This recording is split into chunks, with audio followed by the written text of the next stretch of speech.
போகிறது Chennai central railway ஸ்டேஷனை பற்றி பார்க்க போகிறோம். இந்த சென்னை மத்திய ரயில் நிலையம் சென்னையில் அமைந்துள்ளது. 1873 முதல் 1996 வரை இந்த ரயில் நிலையம் மெட்ராஸ் மத்திய ரயில் நிலையம் என்று அழைக்கப்பட்டது. பிறகு 1996 முதல் 2019 ஆண்டு வரை சென்னை மத்திய ரயில் நிலையம் என்று அழைக்கப்பட்டது. 2019 ஆண்டு தொடங்கி இன்று வரை இந்த ரயில் நிலையம் புரட்சி தலைவர் doctor M G. Ramachandran central railway station என்று அழைக்கப்படுகிறது.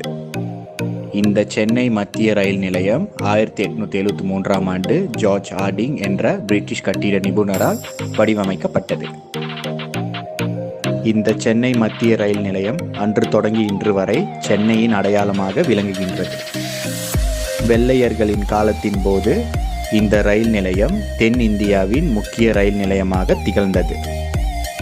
இந்த சென்னை மத்திய ரயில் நிலையம்